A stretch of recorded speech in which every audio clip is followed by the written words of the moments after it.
बिस्मिल्लाहिर्रहमानिर्रहीम। मैं हूं उज़ैर अहमद ख़ान और आप देख रहे हैं अबलाग टीवी। ये मौत और ज़िंदगी, शादी और गम तवाम की मानंद है। तवाम के माने हैं जुड़वा। जहाँ खुशी होती है वहाँ गमी लाजमी होती है, और जिसने इस दुनिया फ़ानी में आया है उसने जाना भी है। मगर ये है कि वो सियाने कहते हैं कि दुश्मन मरे तो खुशियाँ ना करिए, सजना ने भी मर जाना है। इमरान खान वज़ीर आज़म पाकिस्तान हैं, उनको आज से 2 रोज़ कबल जो है वो कोरोना हो गया। ये कोरोना उन्हें कैसे हो गया? उन्होंने इससे कबल जो है वो डोज भी ली थी, मगर इसके बावजूद भी उन्हें कोरोना हो गया।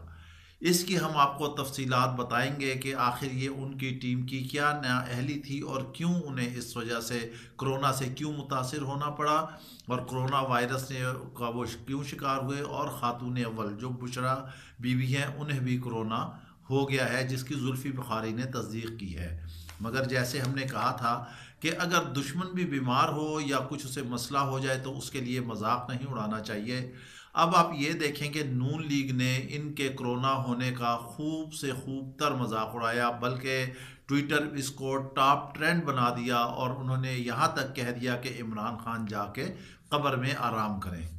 ये एक इंतहाई गलत बात है। अगर आज खुदा न खास्ता इमरान खान को कुछ हो जाता है तो कल नवाज शरीफ हो, शहबाज शरीफ हो, हमज़ा हो, मरियम हो, गर्ज के कोई भी दुनिया का शख्स है, उसने जाना ही जाना है। यानी कि इन्ना लिल्लाहि व इन्ना इलैहि राजिऊन के तुम आगे चलो और हमारा सफ़र भी जो है वो तुम्हारे पीछे जारी है। दुश्मनी किसी हद तक करना चाहिए, इतनी ज़ातियात पर नहीं आना चाहिए।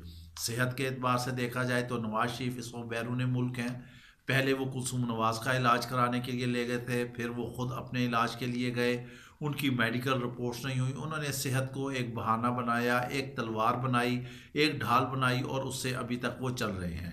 अब दूसरी बात यह है कि मरियम नवाज जो है वो भी कह रही हैं कि उन्हें ऐसे तकलीफ़ हो गई है और वो बाहर जाना चाहती हैं इलाज के लिए, लेकिन वो बाहर नहीं जाएंगी। लेकिन हुकूमत कह रही है कि सारा इलाज यहीं कराएं, हम उन्हें बाहर नहीं भेजेंगे। अब हम आते हैं कि इमरान खान के जो कोरोना हुआ है वो कैसे हुआ। जैसा कि आपको पता है कि इमरान खान को 2 रोज़ कबल ही कुछ हल्की फुल्की जो है वो हरारत हो रही थी, हल्का बुखार था। वो वज़ीर आज़म है, कोई आम आदमी नहीं है इस मुल्क के। दुनिया के और भी ऐसे 12 से लेके 15 सरबराहान हैं जिनको कोरोना हुआ, लेकिन वो सब सरवाइव कर गए और अल्लाह ने उन्हें बचा लिया और वो मौत की आगोश में नहीं गए। जब वज़ीर आज़म वो बुखार था, जो इनकी टीम है, डॉक्टर फैसल सुल्तान है या और लोग जो हैं, क्या उन्होंने पहले चेक नहीं किया था कि वज़ीर आज़म को बुखार है? और अगर बुखार था तो फिर उन्हें ये डोज़ क्यों लगाई गई? दूसरी डोज की जो बात हो रही है, तो पहली डोज जो है वो कुछ दिनों के बाद जो है वो आपका इम्यून सिस्टम जो है वो एक्टिव करती है, इससे 10 से 15 दिन उसमें लग जाते हैं। दूसरी डोज अभी ली नहीं थी। होना ये चाहिए था कि पहले इमरान खान के बुखार के मामलात को क्लियर किया जाता और उसके बाद उन्हें ये डोज दी जाती। यकीनी तौर पर उन्हें जो है जब ये डोज दी गई, जब वो अफेक्ट हुए, तो उनकी जो बेगम साहिबा हैं, बुशरा बीवी जो है वो भी मुतासिर हो गई, उन्हें भी हुआ। सिर्फ यहाँ तक नहीं, कुवैत के वजीर खारजा आए थे, उनके वफद आए थे, वो इनसे मिले, वो भी क्वारंटाइन हो गए हैं जाके। और भी जो इनसे जितने भी लोग मिले हैं, इवन देन पीएम हाउस के जितने भी मुलाजमीन हैं, उन सब का जो है अब कोरोना टेस्ट किया जा रहा है। लेकिन यहाँ पर सिर्फ मसला ये है कि उनकी टीम की नाअहली है। जब प्राइम मिनिस्टर को हल्का सा फीवर था, बुखार था, तो ऐसे में उन्हें डोज नहीं लगवानी चाहिए थी और उन्हें नहीं देना चाहिए थी। इसमें प्राइम मिनिस्टर का तो कसूर है नहीं, उनकी टीम का कसूर है। अब हम आपको बताते हैं कि अब जब यहाँ कोई कोरोना की वैक्सीन लगाने के लिए मरीज़ जाता है तो हमारे डॉक्टर साहिबान उसे आगे से आगे चीज़ें बता देते हैं। गुर्बत की हालत ये है कि अगर एक पेशेंट चला जाए तो उसके पास एक्सरे कराने या और टेस्ट कराने तक के तो मामलात होते नहीं हैं। अच्छा और कामयाब डॉक्टर वो होता है, हम आपको किंग एडवर्ड कॉलेज के प्रोफेसर डॉक्टर थे डॉक्टर महमूदुल हसन, और उनके शागिर्द थे एक, उनका हम आपको नाम बताते हैं कि डॉक्टर रियाज भट्ट थे। तो उन्होंने कहा कि अच्छे डॉक्टर की पहचान ये है कि जब मरीज़ दाखिल होता है उसे चेकअप कराने के लिए, तो वो उसके सिम्टम्स और हालात देखकर वो बीमारी को तशख़ीस कर लेते हैं। अब हमारे यहाँ क्या है कि आप एक डॉक्टर के पास चले गए, वो आपसे पूछेगा कि ये हुआ, वो कहेगा आपसे ब्लड टेस्ट भी करा लाए, आपसे और बहुत सारे टेस्ट कहेगा कि इस स्टूल टेस्ट भी करा लाए, आप बलगम का भी टेस्ट करा लाएं, हर चीज़ वो करेगा कि पेशेंट वो इलाज तो बेचारा कराने आया था जहाँ से उसने कोई 100-200 फीस देनी थी, मर के वो पैसे लाया था, मगर उसे जो है 3-4-5 हज़ार के टेस्ट बता दिए हैं। अब क्या इमरान खान को डॉक्टर्स ने नहीं देखा था, उनके सिम्टम्स नहीं बता रहे थे, उनके लिए तो चेकअप का भी मसला ही था, वो चेकअप करा सकते थे। वैक्सीन का निज़ाम हुकूमत ने बनाया है। अब जिस रेशो से हुकूमत आवाम को वैक्सीन फराहम कर रही है, उस 22 करोड़ अवाम है यहाँ पर, क्या आया मुमकिन है, क्या ये 50 साल तक इसी तरह वैक्सीन लगाते रहेंगे, हर बंदे तक वैक्सीन पहुंच जाएगी? वैक्सीन का रेशो और लगाने की रफ्तार जो है वो तसल्ली बख्श नहीं है, जो बहुत सारे लोगों तक पहुंच नहीं पाएगी।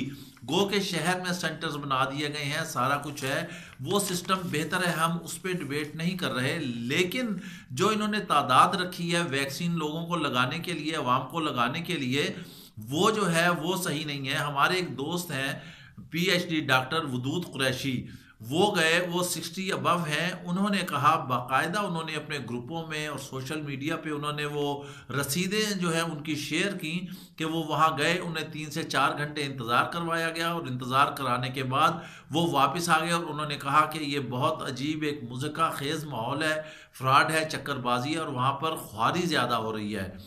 तो अब चूंकि वज़ीर आज़म इस वक्त कोरोना का शिकार है, उनसे तो हमारा कोई शिकवा नहीं है, अल्लाह ताला उन्हें सेहत दे, मुल्क व कौम पर उनका साया कायम रखे और वो बेहतरीन ठीक होकर दोबारा से मुल्क की सियासत को संभालें और मुल्क के हालात को बेहतर करें। लेकिन जो उनका अमला है, डॉक्टर फैसल है या और जो पंजाब की डॉक्टर हैं सेहत की, ये सारे लोग हैं, उन्हें तवज्जो देना होगी कि ये हालात क्या है, लोग क्यों ख्वार हो रहे हैं। वदूद कुरैशी साहब एक सीनियर सीजन जर्नलिस्ट हैं, बहुत से इदारों को वो हेड कर चुके हैं, एडिटर लेवल के हैं और बहुत ही ज़्यादा सीनियर हैं, एक तारीख़ है उनमें और वो PhD डॉक्टर हैं। अगर उन्होंने कोई बात कही है तो वो बात कोई ऐसे फेंकने या रद्द करने वाली नहीं है, इस पर एक्शन होना चाहिए और एक्शन लेना चाहिए कि क्यों, अगर एक इतने सीनियर और सीजन सहाफ़ी हैं उनके साथ ऐसा हो रहा है तो आम आवाम के साथ क्या होगा। लिहाजा इस सिस्टम को ठीक करना होगा, कोरोना की जो तादाद है उसे भी रैपिडली तेज़ करना होगा, उस तादाद में इजाफा करना होगा,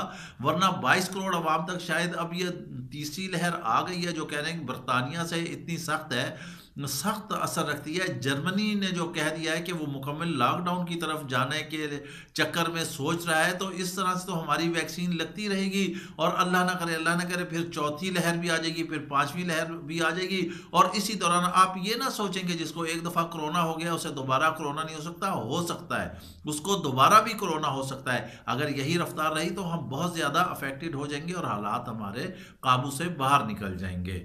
और दूसरी और अहम तरीन बात यह है कि इस वक्त नून लीग और पीपल्स पार्टी में जो है वो फासले बहुत ज़्यादा बढ़ चुके हैं।